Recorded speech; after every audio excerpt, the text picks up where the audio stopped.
des nouvelles encore plus juteuses qui nous proviennent tout droit sorties des bureaux du Canadien. On va dire à Brossard. On va dire ça de même, c'est où les opérations se donnent. Hein? Alors, on a finalement droit à l'identité du joueur pour lequel le Canadien devait transiger à la date limite des transactions. On s'est dit, parfait. Alors, vous savez quoi? On s'était tout dit, ah, Nico Hischier. Hein? Félix était le premier à dire ici, Nico Hischier. L'un des joueurs sur lesquels on se doutait, c'était Matthew Knies et on l'a appris qu'effectivement, c'était lui. Il y avait effectivement un deal en place. Les gars, vous me corrigerez là, très précisément, mais on parlait d'Alexander Zarovski. On parlait de 2 choix de première ronde. Y avait-il d'autres choix dans la transaction? Non, il y avait un autre espoir. Il y avait un espoir. Un autre espoir dont on ne connaît qui pas. Qui on soupçonne depuis aurait été Bryce Pickford. Selon ce qui a circulé, on soupçonne que ça aurait été Bryce Pickford. Et Bryce Pickford, qui d'ailleurs a un stock qui monte quand même pas pire en raison de son excellente saison dans le junior. Puis finalement, on apprenait que la transaction n'a pas pu arriver puisqu'elle a été remplie à 3h01 et la date limite est à 3h, hein, l'heure limite. Et bon, il y a un peu ce scénario du parrain hein, où Kent Hughes dit à Brad Treliving comme, écoute, si t'es pas renvoyé d'ici cet été, tu doit honorer l'entente. Je pense qu'il y a des gens à Toronto qui ont entendu parler de la chose puis ils n'ont même pas hésité à renvoyer Brad Treliving. Vous savez quoi? C'est même pas à cause de la saison des Maple Leafs qu'il a été renvoyé, c'est à cause qu'il a failli échanger Matthew Knies. Mais même là, mais bon, fait que là, cette transaction tombe à l'eau. J'ai envie de savoir déjà, de un, la transaction en soi, qu'est-ce que vous en pensez? Est-ce que Matthew Knies... Oui, il aurait très certainement aidé. Est-ce que le prix payé est justifiable, messieurs?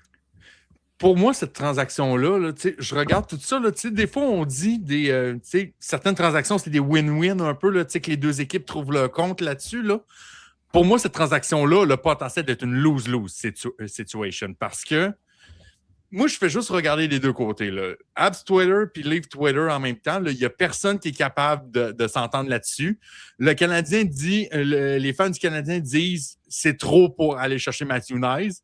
Puis de l'autre côté, à Toronto, tout le monde dit si Brad Treliving faisait cette transaction-là, il mériterait de se faire crucifier sur la place publique. Il n'y a personne qui s'entend là-dessus. Pour moi, je suis comme pourquoi on ferait cette transaction-là? Je comprends que c'est une transaction pour le futur. Là, c'était pas comme une sorte de location pour de faire un push pour la Coupe Stanley, mais moi, je regarde ça et je suis comme, est-ce qu'on était vraiment un Matthew Knies prêt de passer le Hurricanes de la Caroline? Non, mais je regarde ça, là, puis Matthew Knies, c'est l'allié parfait que tu veux mettre avec Ivan Demidov. C'est vraiment, là, t'es dans un laboratoire, tu veux créer un gars parfait pour jouer avec Ivan Demidov. Matthew Knies est pas mal exactement le genre de gars que tu veux créer. OK, fine. La faiblesse de Matthew Knies est le fait que c'est un créateur offensif un peu moyen. Ça tombe bien parce qu'Ivan Demidov, quand tu regardes son CV, là, quand tu regardes la section talent sur son CV, là, la toute première en haut, là, écrite en gras, qui est 8 fois plus grosse que toutes les autres, c'est pas mal création offensive. Fait que, sérieux, tu peux difficilement trouver un meilleur pairing d'ailier que ces deux-là. Et je pense que c'est ça qui a mené à la transaction. On se dit, gars, tant qu'à avoir Zarovski qui va peut-être l'être dans comme 3 ans, aussi bien y aller pour Nice qui serait dès maintenant puis qui serait le gars parfait pour ça. OK. Mais qui joue entre les deux? Sérieusement, là, avec ces deux-là, Alex Newhook fait la job. Pour vrai, j'ai pas besoin d'un... Puis à ce moment-là, il faut aussi se rappeler, à l'époque, ça fait 3 mois de ça, là, mais il y a 3 mois de ça, on pensait que Michael Age arrivait en fin de saison. C'est probablement que la vision à ce moment-là était on voit Michael Age au centre de ces deux gars-là. Mais, tu sais, sérieusement, avec Demidov et Knies, tu peux t'en sortir avec un deuxième centre qui est moins bon. Et par moins bon, j'entends Newhook. En tout respect pour Alex Newhook, mais je pense qu'un gars comme Alex Newhook aurait pu faire la job au centre. Non, tu sais, tu peux sortir un argument, du moins du côté de Montréal, de OK, cette transaction-là fait du sens un peu, mais honnêtement, c'était-tu vraiment la priorité? Tu sais, pour moi, Bryce Pickford, en ce moment, c'est un espoir qui a tellement un stock tellement élevé que pour moi, je le garderais pour essayer de l'amener dans un package pour amener le deuxième centre qui manque derrière Nick Suzuki. Tu sais, un gars comme Nico Hischier, peut-être même Dylan Larkin. Ça aussi, on en reviendra un petit peu plus tard. Ou peut-être même un autre joueur là-dessus, mais cette trempe-là, mais pour moi, Bryce Pickford, je garde ça pour un centre parce qu'il y a clairement un déjà quelque part qui va voir qu'il a fait 47 buts à Medicine Hat l'année passée en tant que défenseur, puis il y en a un qui va mordre la ligne. C'est clair. Ah, ben oui, ben c'est... Je peux-tu juste dire quelque chose, mettre mon petit chapeau d'aluminium une seconde? Je sais que ça a sorti cette semaine, je sais que Pagnotta l'a sorti, que Friedman a rapporté sensiblement la même chose, mais, man, ça fait 3 jours de ça, là.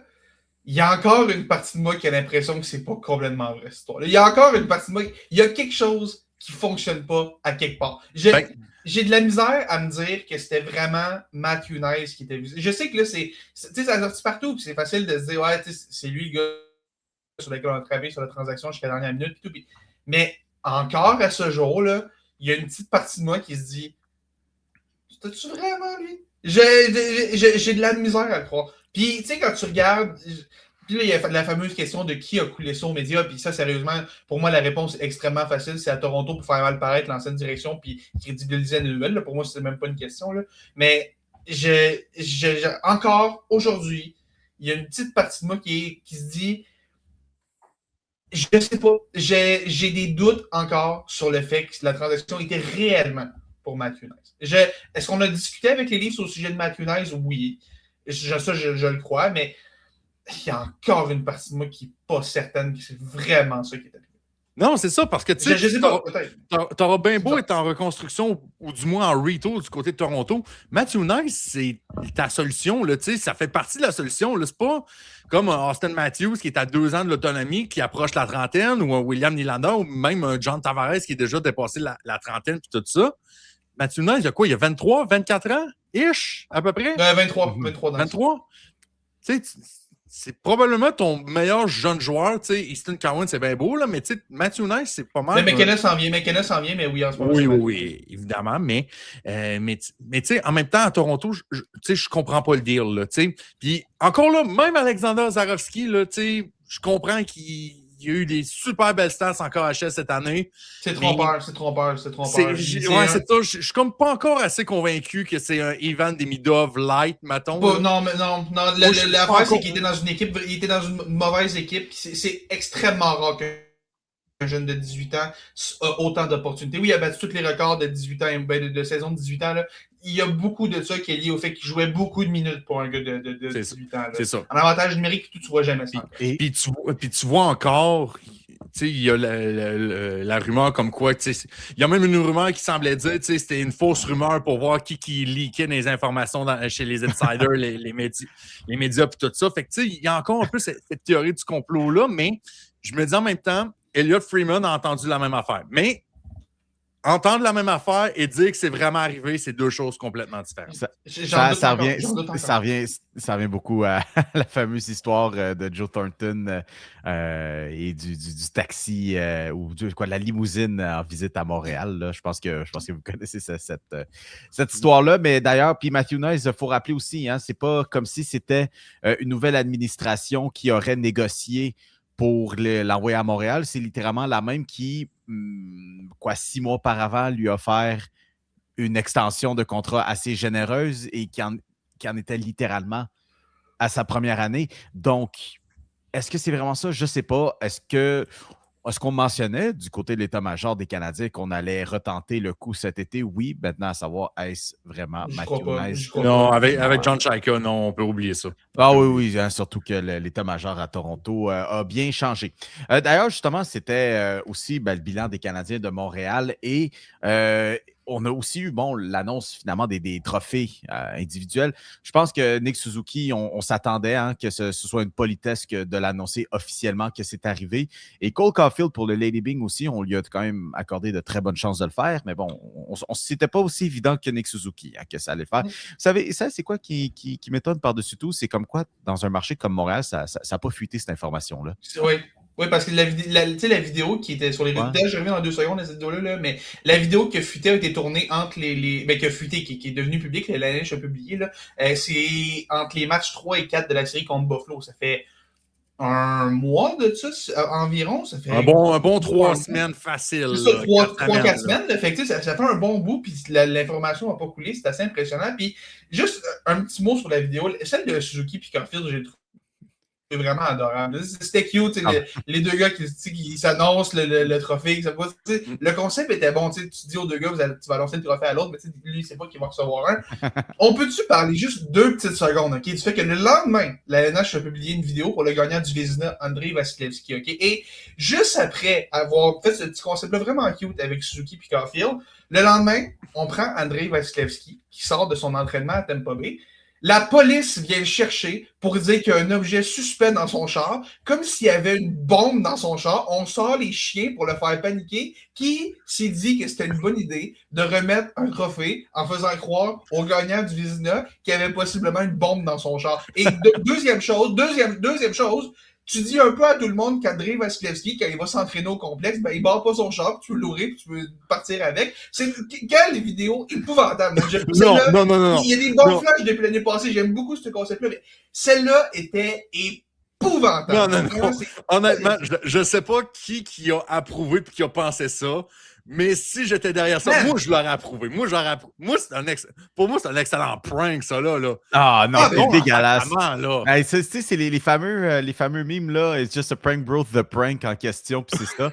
Puis, tu sais quoi, je pense que le pire dans tout ça, là, on n'en parle pas, c'est McDavid qui se fait faire une surprise qui gagne le Ted Lindsay. Mais OK, ben, ça veut-tu dire qu'il gagne Paul Hart, finalement? Paul Hart, à moins que ce soit une deuxième vidéo qui ont ils ont séparé deux. Mais... Ou à moins que...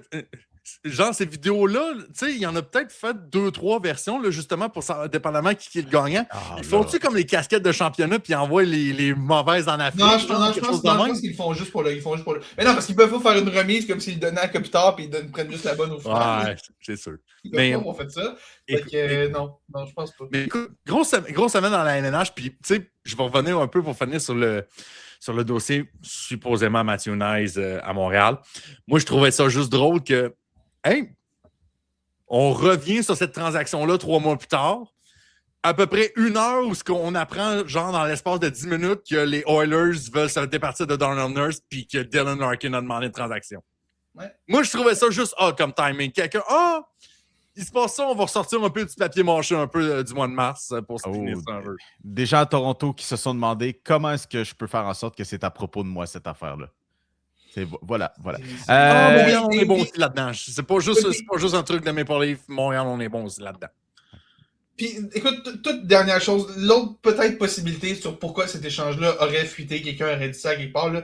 Il faut pas oublier que, là, il y a des grosses solutions sur le fait qu'il y a une petite guerre à l'interne entre le Canadien et les Maple Leafs qui remonte à quand, il y avait confirmé le congédiement de Brad Treliving. Keith Perley, le président de MLSI, donc le grand président des Maple Leafs, avait été devant les médias puis il avait parlé de la reconstruction du Canadien, comme quoi ça allait donc bien, il était donc bon, puis il s'est mis à nommer beaucoup de joueurs, comme quoi, dont Michael H. Il avait mentionné comme quoi il ne s'attendait pas à ce que les Canadiens soient bons cette année. Exact, puis il a nommé spécifiquement Michael H. Il a beaucoup parlé de Michael H. À Montréal, ça a fait jaser. Et le bruit qui a couru, c'est que les gens chez le Canadien avaient vraiment pas aimé que le président de MLSI parle de ça, qui se fasse aller le manche-patate sur Michael H. Et là, pendant le bilan de fin de saison, dans lequel on a tout un peu oublié ça, parce que la grosse nouvelle était que Brendan Gallagher a annoncé qu'il s'en va. D'ailleurs, je ne vois pas aucun monde dans lequel il finit pas à Vancouver, fin de sa parenthèse. Il y a un point qui a été super intéressant. Ken Hughes, pendant son point de presse, a été questionné à savoir, tes vedettes n'ont pas beaucoup performé pendant les séries, ça t'inquiète-tu? Puis, il a insisté tout particulièrement sur à quel point Mitch Marner connaît des super belles séries à Vegas, puis que si on s'était juste fié à ses années à Toronto, on aurait pensé qu'il n'était pas bon en série. Je paraphrase beaucoup, mais c'est pas exactement ça ce qu'il dit. Et soudainement, 2-3 jours après, pouf, ça sort dans les médias. Fait il y a peut-être une guerre à l'interne en ce moment entre le Canadien et les Maple Leafs. On essaie comme de se lancer des petites pointes dans les médias, faire mal paraître l'autre. Fait que je suis curieux de voir si... On ne saura jamais, évidemment, mais peut-être que c'est un lien avec tout aussi pourquoi cet échange-là aurait fuité. Peut-être que toute cette histoire-là. Mais en tout cas, c'est des questions que je me pose qui ont retenu mon attention depuis le début de la semaine. Vous savez quoi? C'est de la santé, ça. Il en faut un peu plus du petit mouche comme ça. Ah, ben oui. Alors, et oui, finalement, Brendan Gallagher qui a comme pas mal officialisé là, qui sera pas là. D'ailleurs, c'était un chat comme moment, j'écoutais. D'ailleurs, c'était quoi, mardi ou lundi dernier dans ma voiture, j'écoutais ça, puis je suis comme bon, tu sais, J'ai-tu perdu ma collection Internet? Puis non, c'est quand il commençait à parler de sa mère défunte et comment ses coéquipiers étaient là pour l'épauler dans cette étape difficile. Puis salutations. Je veux dire, mon Dieu, les gars, il était à Montréal pour quoi, la moitié de ma vie, un peu plus que la moitié de la vie de Félix. Pop, écoute, t'étais-tu dans la dizaine quand il est arrivé avec les Canadiens? Ben, il a été repêché en 2010. Puis il a commencé la saison du lockout 2013. La saison du lockout, j'étais au cégep. J'étais à ma première année de cégep. Oui, ma première année de cégep. Hey, fait que pour dire que ça fait longtemps qu'il est avec l'équipe, donc vous savez quoi, mais encore une fois, c'est la fameuse histoire du contrat. Et c'est l'ancienne administration. Je pense que ça a été assez rapide. Puis tu sais, je pense pas qu'on a besoin de s'éterniser plus sur le sujet que ça l'a déjà été, mais on sait comme quoi ce contrat, très vite, on s'est rendu compte que ça allait être un poids mort sur la masse salariale. Ouais. Bon, Félix, t'as pas l'air trop d'accord? Mais tu sais, il y a eu la pandémie, ça a comme capé le cap pendant quelques années aussi. Beaucoup de choses ont chié. Beaucoup. Absolument. Puis, tu sais, il y a aussi l'affaire qu'il faut oublier. Tu sais, là, ça parle depuis le début de la semaine, c'est qu'est-ce que les Canadiens vont devoir donner pour se débarrasser du contrat de Gallagher. Faut pas oublier que le plafond salarial est en explosion en ce moment, forcément le plancher, aussi, il y a des équipes qui vont avoir de la misère à atteindre le plancher. Et, tu sais, l'an dernier, Montréal a eu à donner un choix de 5e ronde pour se débarrasser d'un contrat de 10,5 millions avec un gars qui ne jouait pas. Là, un gars de 6,5 millions qui peut encore jouer, non seulement je ne m'attends pas à ce que le Canadien ait à donner grand-chose, peut-être qu'on l'échange pour rien, mais je suis quasiment rendu au point où je m'attends à ce que le Canadien reçoive un petit quelque chose. Ce ne sera pas gros, là. Peut-être un choix de 5, peut-être un choix de 4, c'est peut-être un défenseur de la Ligue américaine. Là. Mais attendez avant de penser qu'ils vont nécessairement devoir donner quelque chose pour l'échanger. Gallagher est un gars extrêmement respecté à travers la Ligue. C'est Marco D'Amico qui parlait de ça. Il y a des dirigeants à travers la Ligue qui s'attendent à ce que le Canadien reçoive quelque chose pour Gallagher. Puis, si c'est à Vancouver, quelque chose, évidemment, on ne prendra pas la plus grande offre. Là, on va l'accommoder puis on va envoyer Gallagher où est-ce qu'il veut jouer, Vancouver. Fait que, ça va être un endroit où est-ce qu'il va vouloir jouer. Puis, on ne se battra pas pour avoir un choix de 2e ou 3e ronde si l'équipe nous donne un choix de 5. Là, mais le Canadien a des chances d'avoir quelque chose pour Brendan Gallagher. Puis, il mérite de jouer s'il veut jouer puis qu'il pense qu'il a plus de chances de le faire ailleurs sa dernière année de son contrat à 6,5. 6,5, c'est beaucoup, c'est surpayé, mais c'est pas un boulet que les équipes ne peuvent pas se permettre.